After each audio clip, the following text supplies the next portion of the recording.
Por Kendall Toyota. Bueno, el próximo Buenas noches es para un paisa que vive en Texas, en Spring, Texas. Dice que le manda a Claudia Tresco un abrazo rompecostilla. Y cuenta una cosa muy curiosa. Dice, hace más de 2 meses estoy por cancelar mi suscripción al satélite. Pero gracias a ustedes, mi compañía de satélite aún tiene un abonado más. Ah, qué bien. Que sea DirecTV, que somos amigos de claro, DirecTV. Sí, qué bien, qué bien. Mario, muchísimas gracias, Muchísimas gracias. Beba. Empecemos. ¿Sobre el libro? ¿Cómo sí. sale? Claro, Eva. Bueno, te puedo preguntar, ¿estás casada? Sí. Ya. ¿Y 7 años escribiendo eso? ¿Qué te decía tu esposo? Bueno, el pobre me apoyó muchísimo, pero la verdad que casi que lo abandonó. Me decían a mí, para ser escritora hay que hacer como Isabel Allende, que se mete en su cuartito atrás para escribir y un poco abandonar al esposo. No debe ser fácil estar casada con una escritora. Ahora, cuéntame algo, Eva. Tú que me dices que no eres una mujer de televisión, ¿por qué te dio por escribir sobre la historia de la televisión boricua?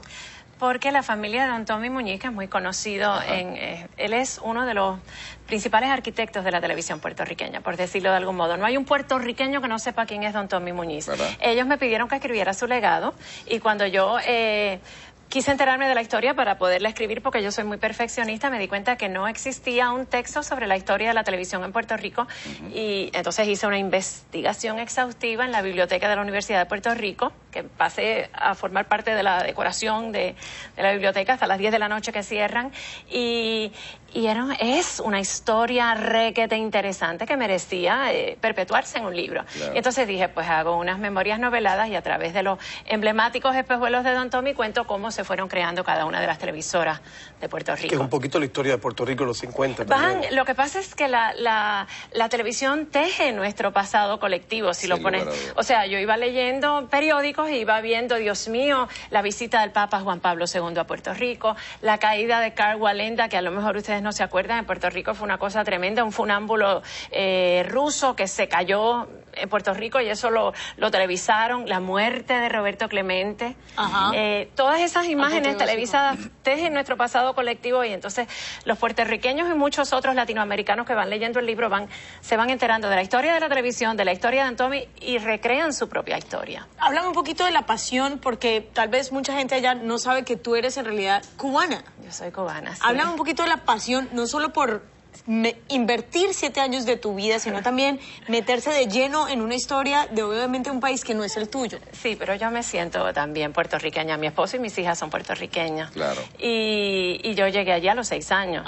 Y entiendo que para orgullo de Camilo Egaña, la televisión boricua hereda toda la tecnología de esos años de Cuba. Lo que pasa es que la televisión en Cuba empezó en el 1950, o sea...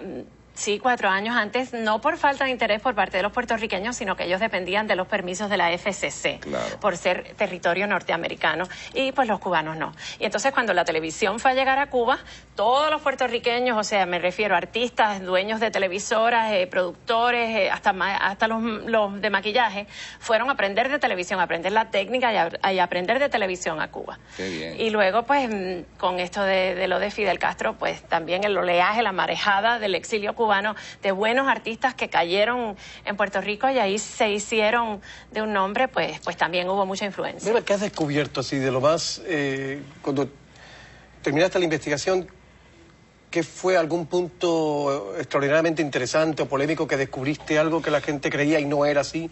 Descubrí muchos mitos que se dicen incluso en las clases de los medios de la universidad. Por ejemplo, ¿quién fue el primero en televisar? ¿Quién fue el primero? El primero que apareció en una pantalla de televisión. Lo primero que apareció en una pantalla de televisión era una imagen de un indio, y no era un indio taíno nuestro, sino un indio norteamericano que no hacía nada, era un indio estático, y la gente lo ponía y se quedaba como era un engañabobo, la gente se quedaba mirando al indio sin que pasara nada. Era la esperanza de que vaya. Pasa en todas partes, donde quiera se cuecen habas, porque la radio en Cuba se inauguró con un mensaje en inglés. No me digas. So what? Who cares? Pero era un mensaje en inglés. No. Yeah.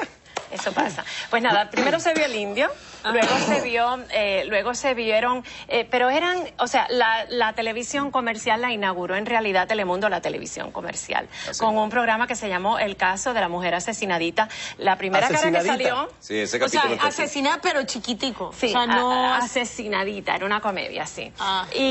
Pero lo primero que se vio fue la cara de de Beli Otero, para tu orgullo y el mío, que es un cubano, porque primero venía un noticiario. En lo que llamamos la televisión comercial, lo que yo sí descubrí es que Guapa Televisión, probablemente 2 semanas antes, sí puso una entrevista a doña Fela, que era alcaldesa de San Juan en ese momento, que la hizo Carlos Rubén Ortiz. Y era en vivo, obviamente. Sí, pero no se llevó la primicia de inaugurar la televisión, porque eso fue un caso aislado, mientras que esto otro del caso comercial ya había una programación que iba a seguir al Pero otro Beba, día. ¿en qué año es que la gente ya en Puerto Rico, porque yo recuerdo en los inicios de la televisión en todas partes del mundo, que la gente la veía en las vidrieras, en los escaparates de las tiendas? Al principio. Pero ¿en qué año ya los puertorriqueños ya tienen su televisor en la sala? En la sala.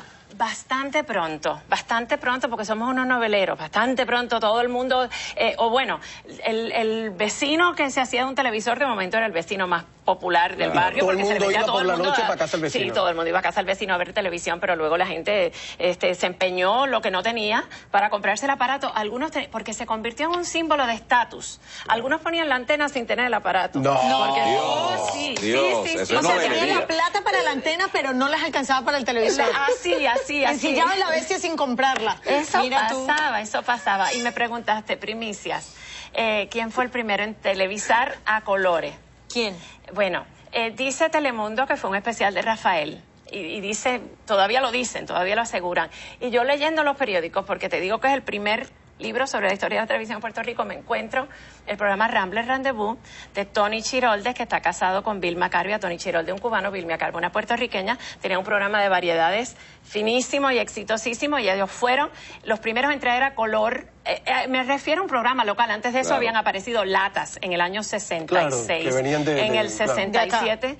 En el 67, un programa local apareció a color, que fue el de Tony Chirol de Rambler Rendezvous en diciembre del 67. ¿Y emitían 24 horas los No, canales? al principio no. Al principio la Todo televisión cortito. empezaba a las 4 de la tarde hasta Y las con 11 su de la patrón de noche. prueba, como tocaba y todo. Exacto. Y uno apagaba el televisor y salía la cosita aquella que hacía... Es una Sí, el historia puntico se El quedaba en el puntico, y centro. uno le puntico se daba. quedaba. Y la madre uno le decía, tiene la vertical mala, y uno lo hacía así.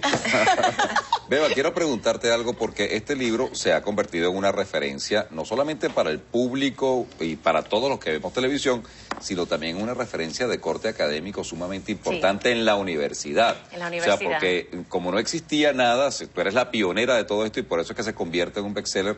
Cuéntame cómo una universidad asume este libro como una referencia de la historia de la televisión. Bueno, lo que pasa es que, como te digo, no había ningún libro sobre la historia de la televisión, y estaban enseñando lo de boca y cómo se podía los profesores, porque tienes que saber tus raíces para hacer televisión. Claro. Tienes que conocer las raíces, así que ahora lo están asignando en algunas Era universidades. casi una historia hablada que se iba heredando. Ah, sí, así, pasaba de mano en mano. al mejor estilo de los juglares. Así Entonces, mismo. ¿en qué momento ellos, cómo pasa eso? ¿Vienen y hablan contigo o tú dices, bueno, esto tiene un valor? Yo puse mi email en el libro. Ajá. Y me ha contactado muchísima Qué gente bueno. Por ahí para empezó. Felicidades, que felicidades. me ha contactado muchísima gente y profesores. Pero mira, las cosas maravillosas de la televisión, pese a que uno siempre la critica con amor, es como la suegra y la mujer de uno. Esta es una señora que se llama, es un amigo que se llama Tonsi Bilici, y él dice que quiere que una vez a la semana, por lo menos los viernes son los implicados, hablemos del tema del 2012 y que le saludemos, pero no puede ser viernes, perdón, porque a esa hora él ve a Andrés Oppenheimer, que es un gran periodista del Nuevo Herald, de Miami Herald, en otro canal. O sea, ya el señor se convierte en productor. Salúdenme y hablen del tema, pero que no sea el viernes, porque el viernes estoy viendo Sí, a Andrés Oppenheimer. y se pierde el tema. Y se pierde el tema. Pausa y regresamos. Está Así bien, es. está bien. Bueno, Un vamos a ver qué abrazo. hacemos, Beliche. Está simpático.